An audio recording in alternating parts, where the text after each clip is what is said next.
I would like to introduce you one good way of converting waste plastics to higher value energy such as hydrogen or synthetic oil. We have two processes that are ready for the commercial deployment. First, waste plastics are converted to pyrolysis oils. Since this oil is poor in quality, further expensive upgrading is required to utilize the oil. However, we can gasify the poor quality pyrolysis oil to form hydrogen and carbon monoxide. The first process converts hydrogen and carbon monoxide into synthetic oil, which is clean and good quality. The unreacted gas is burned in the gas engine to generate electricity. The second process further converts carbon monoxide into more hydrogen, and pure hydrogen is separated. The off gas from the hydrogen separation device is burned in the gas engine to generate electricity. What is good about these processes is that almost zero emission comes from the process. The reason why we are not using the gasifier that directly handle the waste plastics is that those gasifiers are very rare, expensive, and difficult to acquire. There are only two working gasifiers that can handle waste plastics to produce high-quality synthesis gas, which is a mixture of hydrogen and carbon monoxide. The small number of working gasifiers tells how difficult the technology is and how much money is needed to license them. We at Korea Institute of Energy Research have been developing indirect coal liquefaction technology since 2007. Now we have completed developing a pilot-scale process that converts 10 tons of coal into 15 barrels of oil per day. Recently, we have recognized that our gasifier and the Fischer-Tropsch reactor can also be applied to waste plastic conversion processes. Our pilot-scale gasifier can process 10 tons of coal per day. Coal is crushed and mixed with water to form the coal water slurry, like oil. This slurry is fed to the gasifier. When coal slurry was not available, we fed glycerin, a byproduct of biodiesel process, to our pilot gasifier. As these graphs shows, we could gasify glycerin as easily as coal slurry.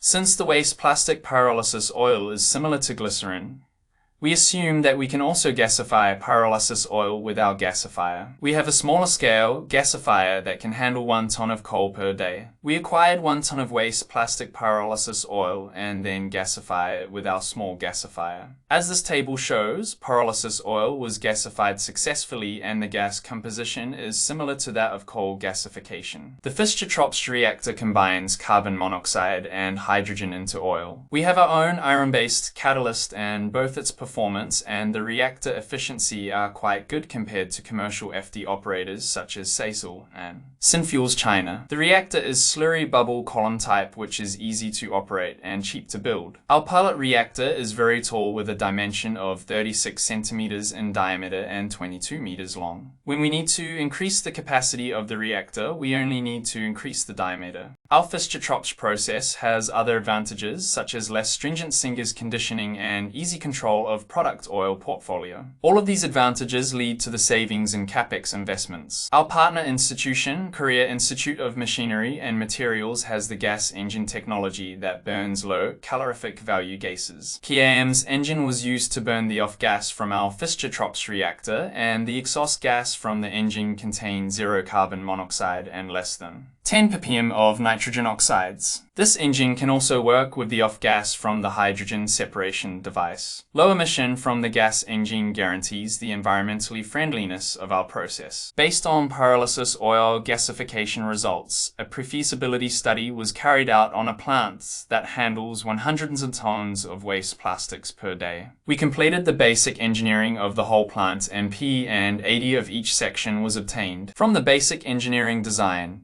we had both instruments and equipment listings. We were able to estimate the capex requirement and the land requirement. The details of the capex estimation will be available after NDA agreements. This slide shows rough estimation of the economics of the plant. In the case of the installation in Korea, capex is estimated to be less than $50 million. The annual operational expenses are about $5 million, and the annual revenue is $20 million for the hydrogen production. The payback period is 7 years for hydrogen, and it is longer for the synthetic oil case. However, synthetic oils are carbon neutral, and if used for transportation, the additional income from the government subsidy is expected. Once the licensing agreement is made, we provide our customers the basic design and the detailed design to build the plant. Once the plant is completed, we will execute the test run and train the people. You can find the video clip of our pilot plant from YouTube with the title Kärfischertropf Synfuel technology for waste plastics recycling. Thank you very much for listening.